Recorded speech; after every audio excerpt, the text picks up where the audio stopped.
नमस्कार साथीहरु, creative mind YouTube च्यानलमा तपाईलाई स्वागत छ। आज हामी तपाईलाई देखाउन गइरहेका छौं GIF फाइल कसरी बनाइन्छ त भन्ने बारे। हामी यी फोटोहरुलाई GIF फाइल बनाउन गइरहेका छौं र सबैभन्दा पहिला हामीले एउटा सानो पेज ओपन गर्नुपर्ने हुन्छ। त्यो तपाईले बनाउन चाहनु भएको फाइल कत्रो छ त्यत्रै साइजको एउटा पेज ओपन गर्नुपर्ने हुन्छ। 6 cm 4 cm र 200 पिक्सल पर इन्चको एउटा फाइल पेज ओपन गरौँ र त्यो फोटोहरु यति नै साइजको पनि छ र उही साइज बराबरको फोटो हामी यसमा रिप्लेस गर्छौं।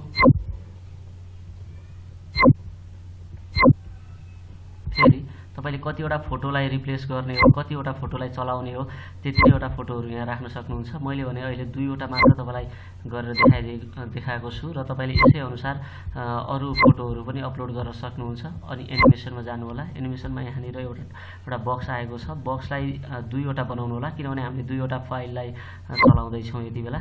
त्यसपछि सुरुमा जानु होला, त्यसपछि यहाँ जानुस् र अर्कोलाई हटाइदिनुस् र एउटा फाइल मात्र यहाँनिर क्लिक हुन्छ।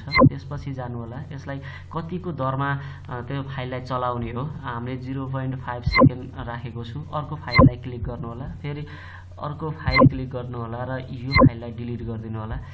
त्यसपछि यसलाई पनि यो फाइल पनि कति समयसम्म चलाउने हो त्यसलाई क्लिक गर्नु होला। यदि तपाईले 1 सेकेन्डको लागि चलाउनुहुन्छ भने यो फाइल 1 सेकेन्ड चल्छ र अघिको फाइल 0.5, तर हामी एउटै लेभलमा चलाउन चाहन्छौं त्यसकारणले 0.5 यसलाई पनि चाहन्छौं। त्यसपछि तपाईले यहाँ क्लिक गर्नुपर्ने हुन्छ र यो एकचोटी फरएभर कि अदर टाइम कति हो सोधिरहेको छ। यति बेला तपाईले फरएभरमा क्लिक गरिदिनु सबैभन्दा राम्रो हुन्छ। अब हामी यसमा सबै कामहरु भइसकेको छ। हामी सेभ गर्न जाँदै छौं। सेभ गर्दा सेभ फर वेब एन्ड डिभाइसमा क्लिक गर्नु होला। त्यसपछि यस्तो खालको एउटा बक्स आउँछ। यसमा चाहिँ GIF फाइल भनेर लेखेको छ। यसमा 0256 कलर्स सबै ठिकै छ, यो हेर्नु होला र सेभ गर्नु होला। त्यसपछि नाम भनेर सोध्छ, यसमा जुनसुकै नाम पनि दिन सक्नुहुन्छ। त्यसपछि इमेज ओन्ली, यहाँनिर GIF फाइल हो भनेर देखाइसकेको छ। यो डेस्कटपमा सेभ हुन गइरहेको छ। अहिले डेस्कटपमा तपाईले हेर्न सक्नुहुन्छ फाइलहरु सेभ भइसकेको छ र तपाईले यसै गरेर अरु फाइलहरु र धेरै लामो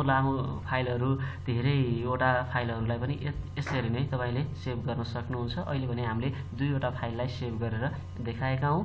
तपाईलाई यो भिडियो कस्तो लागेको छ र लाइक शेयर कमेन्ट गर्न नभुल्नु होला र आगामी दिनहरुमा तपाई कस्तो खालको डिजाइनहरु हेर्न चाहनुहुन्छ त्यो भने कमेन्ट बक्समा लेखेर छोड्न सक्नुहुन्छ। Thank you.